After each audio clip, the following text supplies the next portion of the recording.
Casually घ्यायचं. मी अखिल तुमचा प्रश्न नेला असता, पण केशवपद यांचा संपर्क तुटलेला आहे.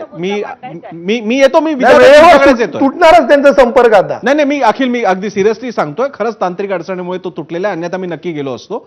मी जातोय विद्यार्थ्यांकडे. विद्यार्थी, आपल्याला तुम्हाला जो मुद्दा मांडायचा तो मांडाच, पण त्याला जोडून फक्त माझा प्रश्न आहे, मी जे मगाशी पण म्हणालो होतो की मविया एकत्र आणण्यामध्ये, ती घडवण्यामध्ये आर्किटेक्ट म्हणून होते, अभियंते होते, राजकीय अभियंते शरद पवार. आता या गोष्टी इंडिपेंडेंटली डिक्लेअर व्हायला लागल्या, तर हे शरद पवारांना मान्य असेल?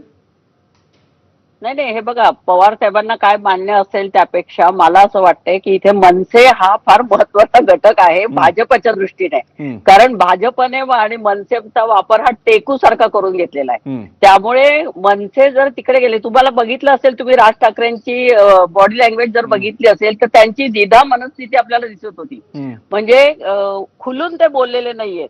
नंतर ते कुठेतरी प्रेशर खाली वाटल्यासारखं आपल्याला वाटतंय. कारण आता तुम्ही जे म्हणाला की ताजलँडला भेटणार किंवा त्यांच्या घरी मुख्यमंत्री उपमुख्यमंत्री जाऊन आले, तर ते त्यांच्याकडे जे मराठी वोटर्स आहेत ते त्यांना खूप म्हणजे ते महत्वाचे वाटतात आणि म्हणून ते उद्धवजींबरोबर जाऊ नये. आता उद्धवजींचं नुकसान होईल का राज ठाकरेंचं नुकसान होईल हे जर बघितलं महापालिकेच्या दृष्टीने, तर मला असं वाटतं की मनसेचं जास्ती नुकसान होईल. कारण आता त्या मेळाव्यानंतर मराठी माणसाला एक वाटतंय की ह्या दोघांनी एकत्रच आलं पाहिजे. हे कार्यकर्त्यांची भावना आहे, लोकांची भावना आहे आणि ती अनेक दिवसापासून लोक बोलून दाखवत आहेत. परंतु उद्धवजींचं तेवढं नुकसान होणार नाही, कारण महाविकास आघाडी हा मुद्दा महत्वाचा आहे आणि हा मुद्दा मी विद्यार्थी तुमचाच मुद्दा घेऊन कार्यक्रमाचा शेवट करायला संदीप आचार्य यांच्याकडे जातो. संदीपजी, या परिस्थितीमध्ये राज ठाकरे कितीही धोरणी वागत असले, अल्पसंख्याक आणि इतर जातीचे धर्माचे मतं सुद्धा, उत्तर भारतीयांचे मतं सुद्धा शिवसेनेला मिळालेली आहेत. ठीक आहे, त्यामुळे ते फायद्यात असतील. पण मी संदीप आचार्यांकडे जातो. संदीप आचार्यजी, आता जे विद्यार्थ्यांनी सांगत होता अतिशय महत्वाचा मुद्दा आहे.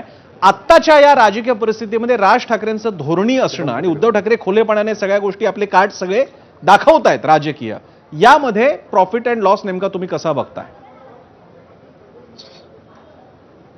आता अखिल चित्रेंच्या बोलण्यावरनं असं काही वाटत नाही. उलट चित्र असं दिसतंय की अगं म्हशी मला कुठे नेशी अशी शिवसेनेची अवस्था झाली आहे.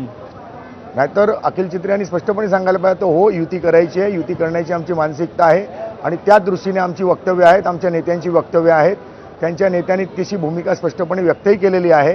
स्वतः उद्धव ठाकरे यांनी डोमच्या सभेमध्ये महापालिकेचा नाही तर महाराष्ट्राचा आहे इतकं स्वच्छ आणि स्पष्टपणे सांगितलं होतं. एकत्रित आलोय, एकत्रित राज ठाकरे यांच्या मौनाची भाषांतर कशी करायची? राज ठाकरेंच्या धोरणीपणाचा अर्थ काय आहे नेमका? तुमचं राजकीय आकलन काय त्या बाबतीत?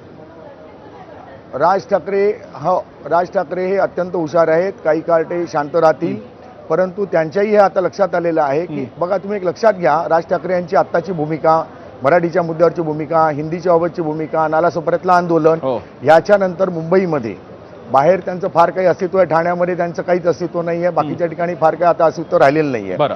पण मुंबई महानगरपालिकेमध्ये टिकण्याचा जर विचार केला तर इथे असलेल्या मतांचं गणित आणि मराठी लोकांची, मनसेच्या आणि शिवसेनेच्या दोन्ही पदाधिकाऱ्यांची एकूण भूमिका लक्षात घेतली, त्यांची मानसिकता लक्षात घेतली, तर राज ठाकरे युती करतील आगामी काळामध्ये असं एक चित्र दिसतंय खरं. आणि त्यांना तशी ती करावी लागेल, अन्यथा त्यांना त्याची किंमतही चुकवावी लागेल. हा अतिशय महत्वाचा मुद्दा. याच मुद्द्यावरती आपण आजची चर्चा थांबवतो आहोत की राज ठाकरे अतिशय धोरणात्मक भूमिका. सचिन सावंत काहीतरी बोलतात. सचिनजी, थोडक्यात प्लीज. मगाशी म्हणालो की देशामध्ये 2014 नंतरचं जे वातावरण आहे त्यातनं प्रादेशिक पक्षांचं अस्तित्व अत्यंत कठीण झालेलं आहे. त्यामुळे भूमिका करताना आपण, मला असा विचार करावा लागेल की ज्या वेळेला भारतीय जनता पक्षाची इच्छा असते आणि नसते, यामध्ये ईडी सीबीआय ऍक्टिव्हेट होत असतात, हे लक्षात घेतलं पाहिजे. आताच्या घडीपुरता बोलायचं झाल्यास राज ठाकरे यांनी जरी अजूनही धोरणात्मक मुद्दा ठेवला असला, अजूनही ते सगळ्या गोष्टी डिक्लेअर करत नसले, जाहीर करत नसले, तरी सुद्धा उद्धव ठाकरे मात्र सगळं जाहीर करून एकाच वेळी आपला मनस्वीपणाचं दर्शन तर, परिचय तर दिलेलाच आहे. पण राज ठाकरेंची एक अतिशय वेगळी राजकीय कोंडी केलेली आहे की आता तुम्हाला सोबत आल्याशिवाय पर्याय नाही. काय होतंय बघूयात. पण तुर्तास आपल्या सगळ्या मान्यवरांचे आभार. चर्चेमध्ये इथे थांबतोय. ब्रेक नंतर कौल बघणार आहोत आजच्या 0 आवरचा. पाहत राहा एबीपी माझा.